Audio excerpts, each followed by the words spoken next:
I wish I could just drink normally. Why can't I be a normal drinker? Normal drinkers don't do stuff like this, do they? I get so many emails along those lines every week, and I know where they come from because I used to ask myself the same thing, and it really doesn't feel good.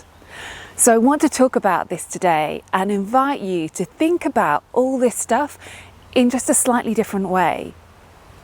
So first of all, before I go any further, I think we need to get clear on what exactly normal drinking is.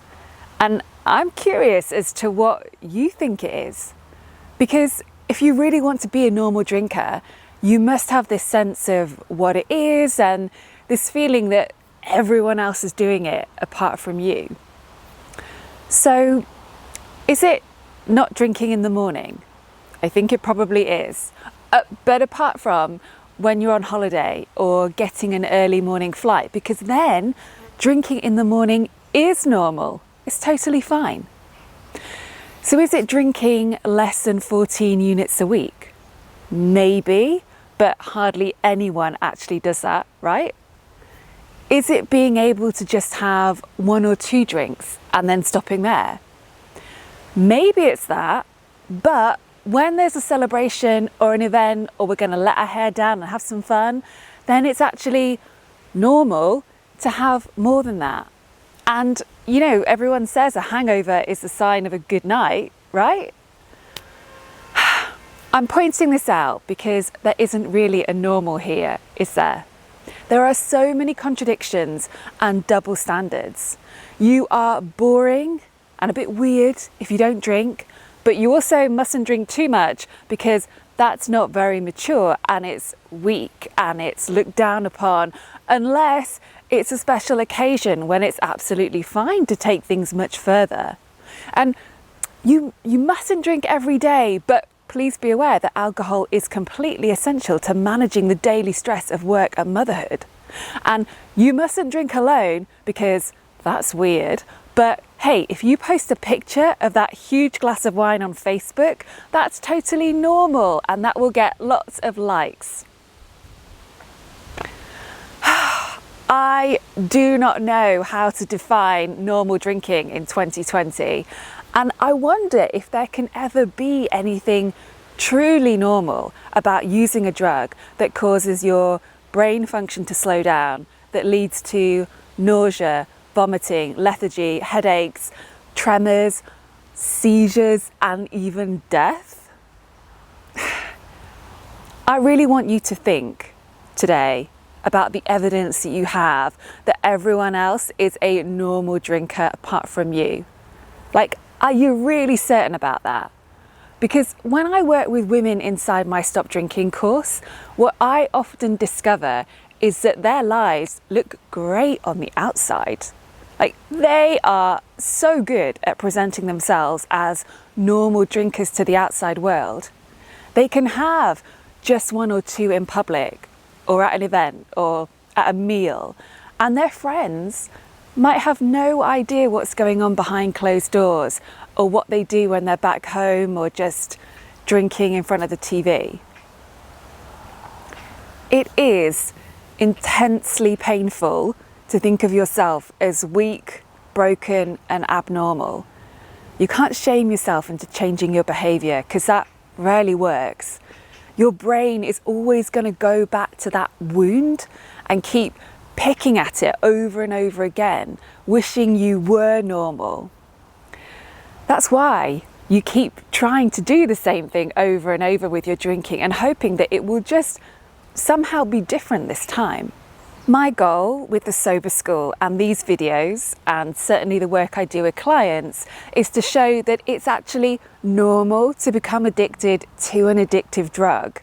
It's totally predictable, especially one like alcohol that's so glamorized and romanticized and portrayed as key to a fulfilling life. Why wouldn't we get addicted to that? Now, perhaps you're watching this and you've got someone in mind, someone in your life who really does seem to be able to just have 1 or 2 and then stop. Maybe it's your partner, it so often is, and they just can't understand why you always want more. Maybe they've even asked you why you don't have more willpower or more control. Well, let me tell you what's going on there, because I want to put your mind at rest. Your partner isn't more disciplined than you. There's just something about the side effects of alcohol that they don't particularly like. So for a lot of people, they don't love losing control, or they don't actually love that weird, dizzy feeling that comes with being drunk. Or perhaps they're not drinking to change their state or deal with certain emotions. Perhaps they've got other coping mechanisms they use for that, or other vices that they can turn to. Because here's what you've got to know. We are all just trying to get through life as best we can. We all struggle with emotions like boredom and inadequacy and insecurity and anger and loneliness. This is a collective struggle. It just manifests itself differently because not everyone chooses to pick up a drink. Some people eat too much, or they spend too much, or they gamble. Very few people are doing the real work of learning how to be with their emotions and sit with uncomfortable feelings. So I want to invite you to stop talking about normal drinkers and to start thinking about your relationship with alcohol as a puzzle. It's just a puzzle. It's just a pattern of behaviour that you can figure out how to solve. Can you hear the difference between why can't I be a normal drinker, i.e. what the hell is wrong with me, versus I wonder how I can solve this puzzle? Because when you stop making it all about you, it's a lot easier to figure things out, try new things, get help, and look at what you'll do next. And I'm not suggesting this idea just to make you feel a bit better. I'm saying it because it's true. Drinking too much is just a coping mechanism.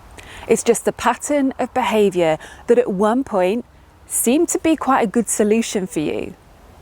We do the best we can with the tools we have available to us.